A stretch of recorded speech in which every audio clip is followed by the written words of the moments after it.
հայկական հասարակական դաշինքի կարևորության ես փորձեմ անդրադառնալ որպես պատմաբան։ Կարծում եմ բոլորդ ինձ հետ համամիտ եք, որ մեր հասարակությունը այսօր խոցված է եւ շարունակում է մնալ խոցելի։ Հանգամանք, որը շատ այսպես ահավոր երևույթ է եւ որպես պատմաբան, երբ փորձում եմ հասկանալ մեր ժողովրդի անցած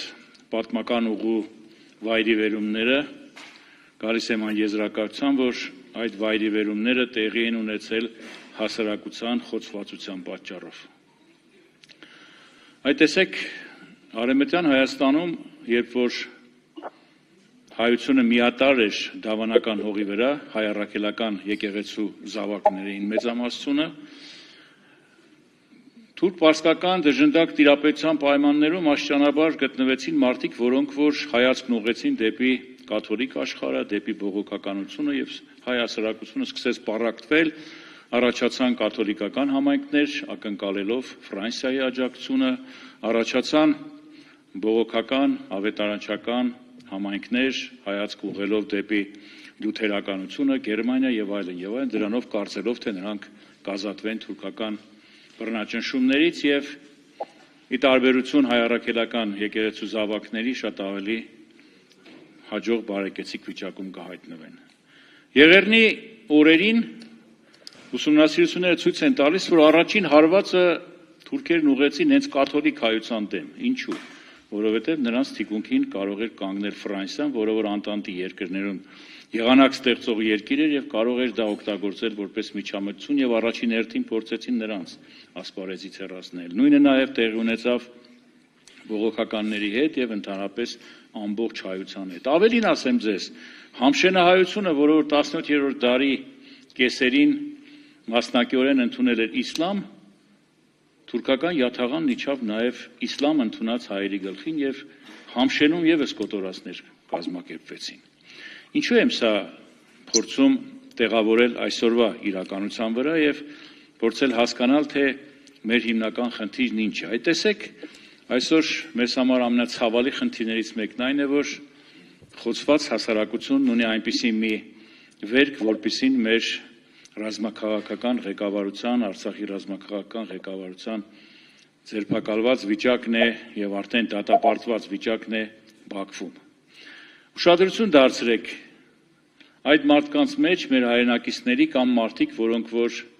պաշտպանում էին մեր իշխանությունները, որոնք կային, որոնք որ ընդդիմադիրներ էին, որոնք ընդունելի չէին իշխանությունների համար, բայց բոլորն էլ դատապարտվեցին առանց տարբերության։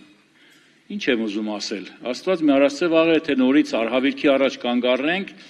մեր հարևանները, թշնամիները բացարձակապես չեն կարևորելու, թե դու այսօր դիմություն էիր, ընդդիմություն էիր, մեծ ծառայություններ մատուցում էիր, թե չէիր մատուցում, ուղղակի թե անուղղակի ձևով լինելու է ուղղակի վերաբերմունքը դաժան հայ լինելու հանգամանքի պատճառով, այսինքն նորից ցեղասպանության վտանգը մեր գլխին կանգնած է, ինչի մասին միշտ խոսում էինք եւ ինչը տեղի ունեցավ 2020-23 թվականներին։ Որպես պատմաբան ես ուղղակի բոլորիդ հորդորում եմ, անկախ այն բանից, թե մեր հասարակությունը ինչ ընտրություն կկատարի հունիսի 7-ին, չէ՞, բայց հասարակությունը շարունակվելու է ապրել, հասարակությունը եւ ընդհանրապես նաեւ Հայաստան աշխարհն է ապրելու, որտեղ մղձավանջ մենք միշտ տեսել ենք պատմության ընթացքում եւ բարեբախտաբար դիմացել ենք այդ մղձավանջին։ Իմ ասացի իմաստը հետեւյալն է. մեր հասարակությունը պետք է վերջ տա պառակտվածությունը եւ պետք է համահայկական հասարակական դաշինքով հանդես գա։ Միասնությունը մեր ուժը կդառնա, մենք պիտի հասկանանք բոլորս հայ ենք առաջին հերթին եւ մեր թշնամին չարանենգորեն օգտագործում է այդ հանգամանքը մեր պառակտված լինելու։ Տառացիորեն 2-3 օր առաջ դուք տեսաք Նախճեվանի վերաբերյալ ինչ որոշում կայացրեց Ադրբեջանը։ Այսինքն միջազգային այն պայմանավորվածությունները, որոնք կային մարտի 16-ի Մոսկվայի չարաբաստիկ պայմանագրով, իջիկ դարձան այսօր, Նախճեվանը վերածեցին ուղղակի Ադրբեջանի տարածքի, այն դեպքում, որ այդ ավտոնոմիան, ինքնավարությունը նաև հայերի համար, այդ մասին ես հարցազրույց եմ տվել եւ 1924 թվականին եւ սահմանադրության մեջ էր Նախճիվանի խոսվում, որ դա ինքնավարություն է հայերի համար նաև եւ պատահական չէր, որ դրոշի վրա Նախճիվանի ինքնավար հանրապետության գրված էր նաև հայերենով Նախճիվանի ինքնավար հանրապետություն, որը վերացավ այսօր, իսկ մենք երբ որ կնքեցինք այս վերջերս 74% այս տրիպ կոչվածի տրամադրելով Միացյալ Նահանգներին, վերապահում չարեցինք, ինչպես ժամանակին արեցին իրենք թուրքերը 1921 թվականի մարտի 16-ի Մոսկվայի պայմանագրի 3-րդ կետով, այսինքն Ադրբեջանին զիջելով Նախճիվանը պայման դրեց Թուրքիան, որ այն 3-րդ կողմի զիջելու ուրեմն իրավունք չունի